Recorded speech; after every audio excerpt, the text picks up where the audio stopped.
Hello guys, welcome to the Inspiration and Enlightenment Slow Talk. This is a part of a series in which I compare and synchronize enlightenment and psychology.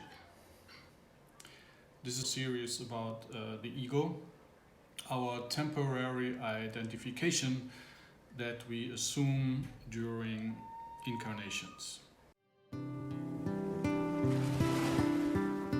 The work with the tribe members, the Enlightenment work with the tribe members, is symbolized by the myth of Solomon's seal and the building of the temple. The great work is the building of the temple. It's the construction of a fully enlightened body-mind-spirit vehicle in which the higher self can express itself consciously. So Solomon built the temple not made with hands, with the help of 72 demons, whom he commanded by the means of a magical ring or seal that Archangel Michael gave him. And Archangel Michael is a symbol of the higher self. So what does that allegorize? So it's possible to divide the 12 zodiacs or 12 tribe members by 3, according to the 3 astrological principles. This gives us 36 so-called decanates or subdivisions of the zodiacs, and hence 36 tribe members. And these can act creatively or constructively, and that gives us a total number of 72 angels and demons. Okay? So these 72 aspects of the ego tribe are all over the Old Testament or Torah. There are the 72 chiefs, the mystical 72 members of the body, the 72 languages after Babel's distraction, the 72 elders of the synagogues, and the 72 angels of Jacob's ladder. And mind also that Jesus sent first 12 disciples out and then 72. That's in Luke 10:1. 72 is also the numerical summary of the so-called Jehovah triangle or Pythagorean tetractys. Let me bring up a picture. So each letter here has a number, and the total value of these 4 names and its letters is 72. So if you double this triangle and invert one, you get the David star, which is made of an equilateral triangle that points upwards and one that points downward. So doubling 72 gets you the number 144. 144, or rather 144,000, is the number of redeemed people in the Revelation. Last but not least, the David star also indicates the 7 planetary powers that rule or are exalted in the zodiac signs. And that's Saturn, Mars, Jupiter, Sun, Venus, Moon, and Mercury. So this is the seal of Solomon, with which you can control your 72 inner angels and demons, the David star. The triangle pointing upwards represents the rising consciousness of the ego tribe, and the triangle pointing downwards represents the guidance of the higher self, and the 2 meet. Mind that the literal meaning of David is the beloved. And David was the first who united Israel's nation, the ego tribe. Further, the Hebrew words for union and love share the same numerical value, which is 13. And 13 is the number of the 12 tribes and their redeemer, or the 12 apostles and their redeemer. Mind also that Christ, the Redeemer, has the title Prince of Peace, and peace is the literal meaning of Solomon. We perform the great work with attunement to higher states of mind. We accomplish attunement through meditation, symbolism, numerical associations, color, as well as color and sound. Sound works miracles, in particular if we use mantras, sounds that carry enlightened meaning.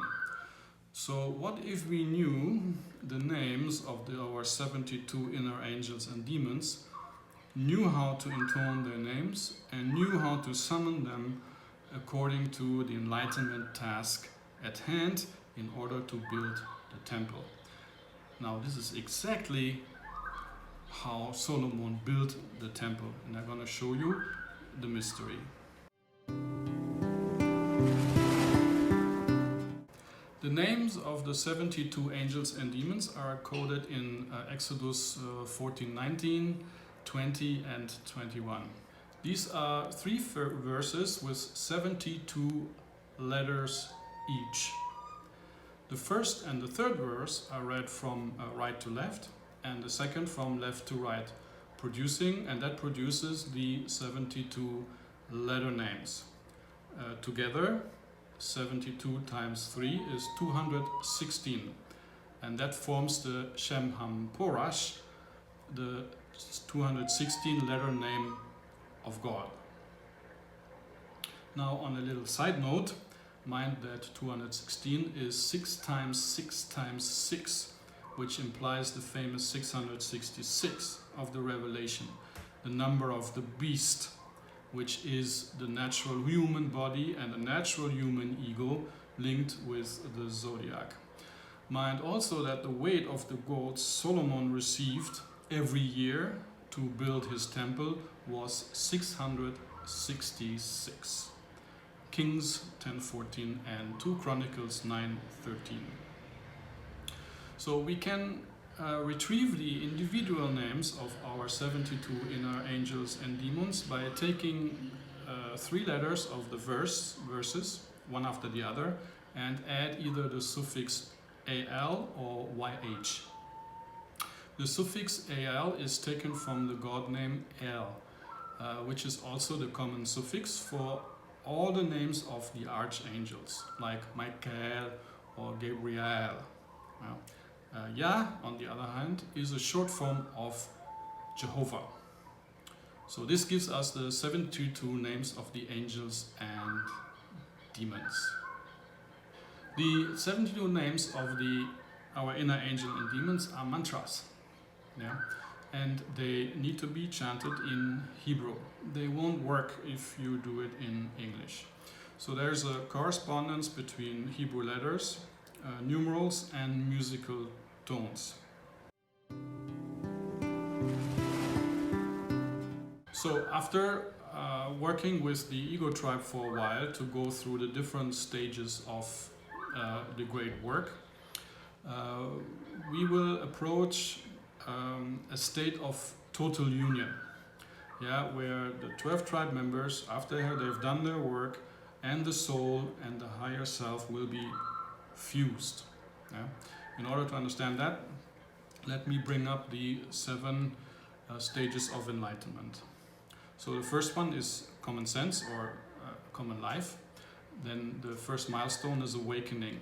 That's when we awaken to the fact that there are other realities and higher aspects of ourself.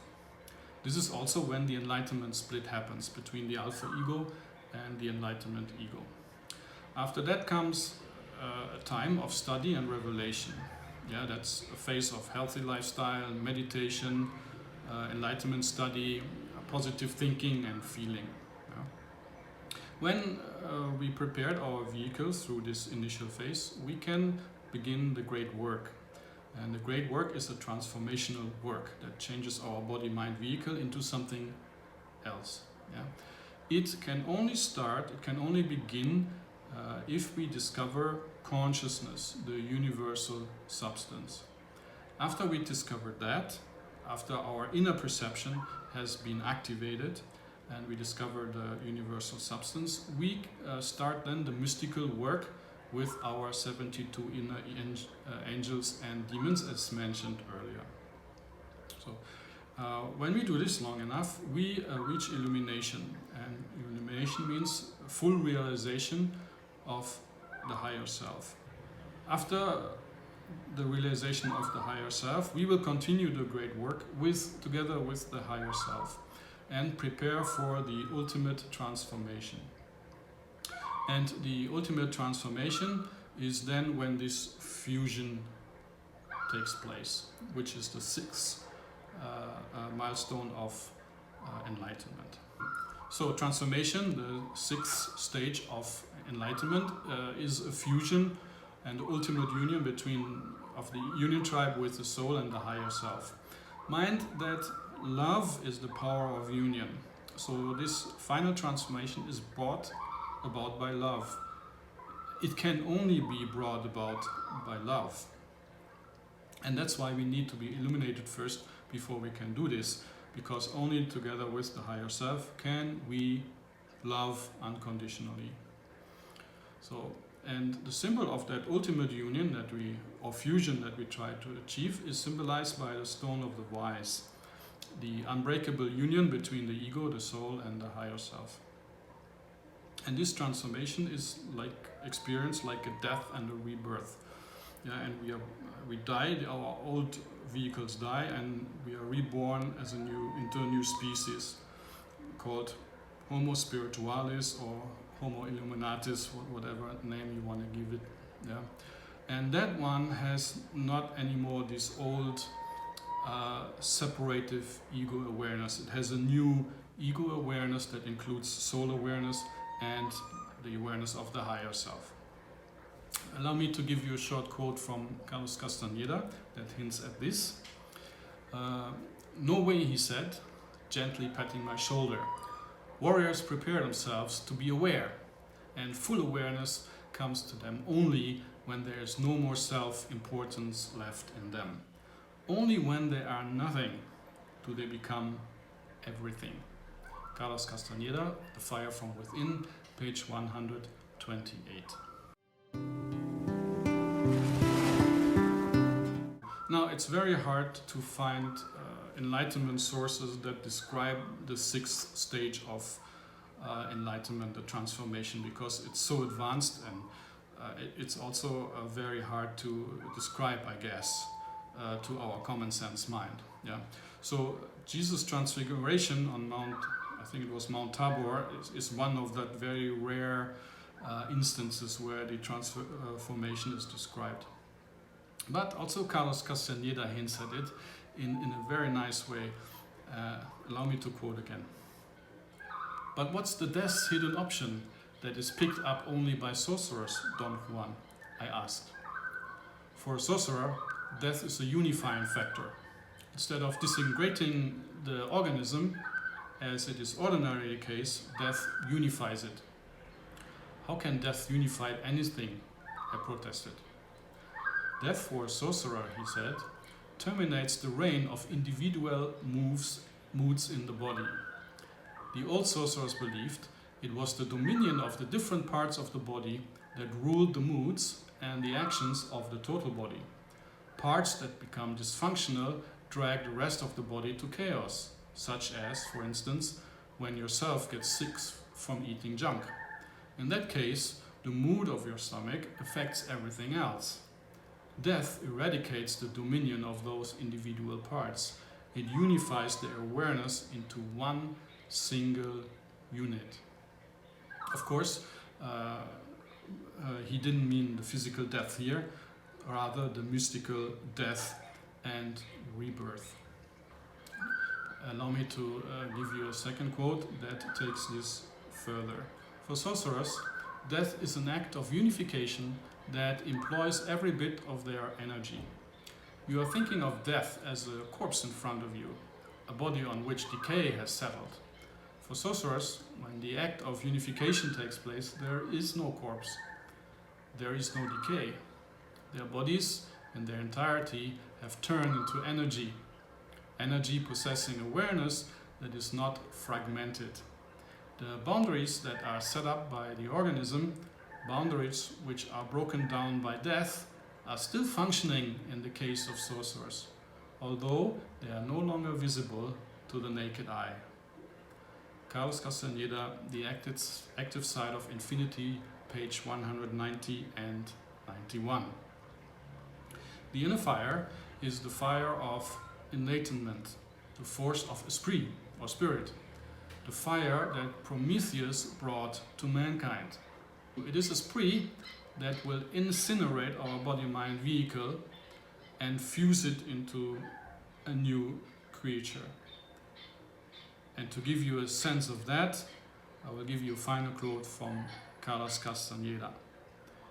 "The only possible time," Don Juan said to me once, "when modern-day sorcerers use the power of this vibratory, agglutinating force is when they burn from within, when the time comes for them to leave this world.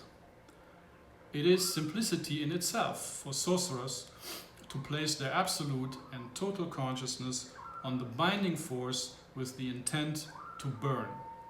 And off they go like a puff of air." Carlos Castaneda, Magical Passes, page 18. The seventh and final stage of enlightenment is called cosmic consciousness. It takes our self-awareness to the ultimate level, raising it even above the higher self to the level of the cosmic self, creating something I call eternal cosmic self-consciousness.